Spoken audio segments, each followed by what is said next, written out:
Relax. A fairy story by Idara G. Hedmond. It was 7 o'clock in the morning. A busy bee was on his way to work when suddenly he heard the word relax from two owls who were having a loud conversation. It sounded nice to his ears and felt good somehow. That word is not common at the honeycomb where I do business, he said. Is it a new business idea? He looked at the two owls, and they were very happy and completely at ease. Such a display of good humor had never occurred in the honeycomb, where everyone is always an expert at being very busy. I need to know the meaning of that word, he told himself. If it is a great business idea, it would be wise to invest money in it. The busy bee stopped by the sidewalk bench and greeted the owls. Good morning, sir. Good morning, madam. I'm sorry for intruding. Please, what is the meaning of the word relax? But the two owls did not reply. Instead, they leaned on each other, closed their eyes, and fell asleep. The busy bee stood there like a confused stockbroker, holding his briefcase, staring at the two owls as they snored. It was indeed fascinating to him. He wondered how they did that and whether it was possible for him to do the same. So he sat beside them and leaned on his briefcase, the same way the two owls leaned on each other. Then he closed his eyes as they did and tried to fake a little snore. But in the process, a sudden sleep came upon him, and he found himself at the bank of a river. He looked around, and his briefcase was right there. He looked at his wristwatch, and it was 9 o'clock in the morning.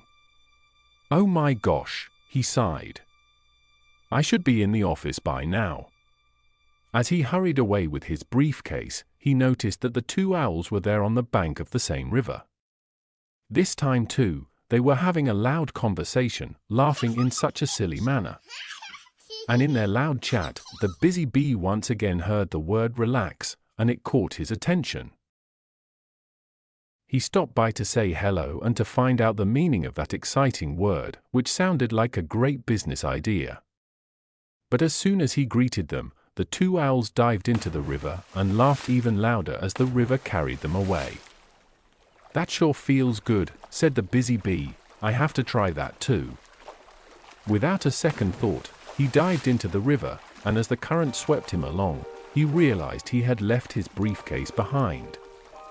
Oh no, he cried. My briefcase, he sighed. Stop right now and reverse, he commanded the river. I need my briefcase back, he whined. Oh, all my important documents, he exclaimed. $1 billion business report, he screamed. Hey, stop right now, he shouted at the river. But the river said nothing to him. It kept on speeding away and eventually dropped him into a noisy waterfall, where he screamed out loud like a frightened person. Now, he wasn't sure if he was screaming because of his forsaken briefcase, or because of how overwhelming it felt to fall along a waterfall, or because he was worried about whether he'd have a safe landing from such a sudden fall. But to his surprise, he fell into a swimming pool. He was safe. He looked up at the sky, and there was no waterfall. Instead, it was the sun pouring down its bright glow. He looked at his wristwatch, and it was 12 noon. Jesus, he freaked out. My goodness! I have a meeting in the office. He searched for his briefcase, but it was nowhere near the pool. He remembered he had left it at the riverbank, and the stubborn river had refused to stop and reverse so he could retrieve it. My life is over, he cried. I've lost everything, I'm dead. As he was lamenting, he heard some loud laughter. He looked, and behold, it was the two owls again, chatting with each other while trying to construct a kite. Before he could hurry out of the pool, the two owls flew up on their kites into the sky, having their usual loud conversation. Once again, he heard the word relax in their conversation. What is relax? He asked himself, gazing up at the sky, admiring the two owls as they disappeared into the sun's bright glow. Then he found a picture book on the ground titled, Leisure Time. He opened it and leafed through it, and there were lots of how to make this and how to do that guidelines in it. The first chapter was all about how to construct a kite and build a paper plane. The second chapter was about how to keep calm and listen to good music or stay calm and forget about all the bills you haven't paid yet. The third chapter was about how to do another fantastic thing, and so were the fourth and the rest of the chapters of the book. He decided to build a paper plane. A plane will be faster than a kite, he assured himself. I have to reach the owls as quickly as possible. They need to tell me the meaning of the word relax. He entered his paper plane and flew up into the skies, following the instructions he found in the picture book. But the plane was not as fast as he expected. The busy bee feared he would not be able to reach the two owls with such slow acceleration. So he skipped from instruction number 7 to instruction number 11, and the plane became very fast, accelerating beyond his control. I will crash, he cried. Somebody help me, he screamed. Don't panic, you will not crash, said a pretty butterfly. That is why I'm planting all these flowers in the sky. A garden of flowers in the sky amazed the busy bee. As he admired the flowers and inhaled their fragrances, the paper plane slowed down. Hours later, the paper plane flew gently through the window of a beautiful house. In the hall of that house, he saw the two happy owls sitting in front of a wonderful painting, having their usual loud conversation. He stopped by to say hello and to ask them what sort of merry business idea was behind the word relax. But as he got closer, he saw that the painting on the wall was of himself, hugging a briefcase and soundly asleep. It was gorgeous, charming, and full of colors, and the two owls started feeling sleepy as they admired it. They leaned on each other, just as the busy bee leaned on his briefcase in the painting. He couldn't ask them the meaning of the word relax because the two owls had suddenly fallen into a deep sleep, snoring pleasantly. So he sat beside them, admiring a painting of himself and his lost briefcase.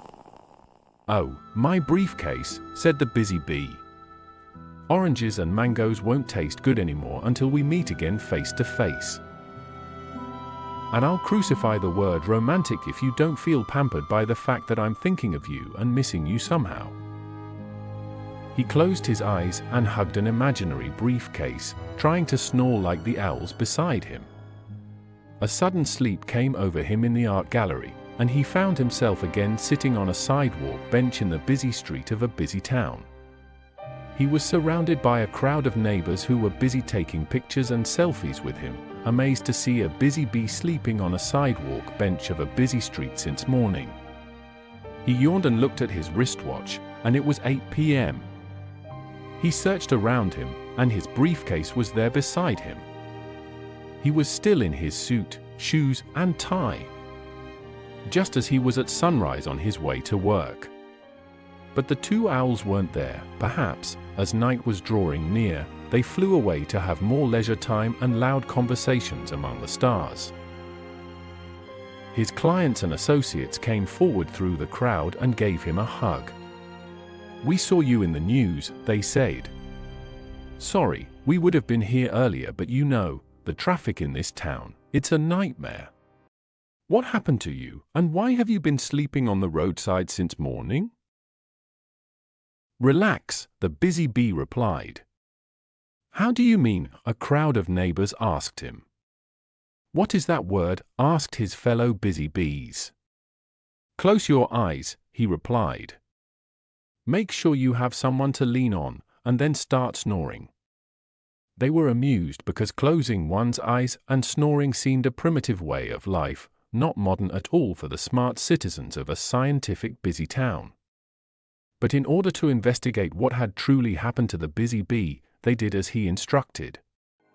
And a calm, blissful sleep came over everyone. and the busy street of a busy town became very quiet and relaxed, breathing a sigh of sweet relief. Oh, take some time to relax your mind.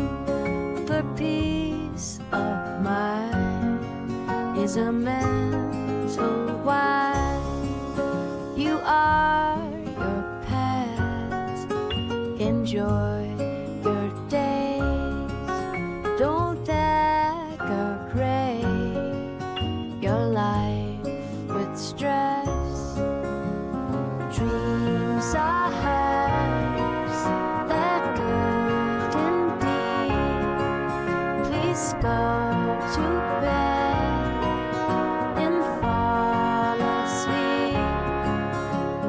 Have sweet dreams from time to time. For peace of mind is a mental wine.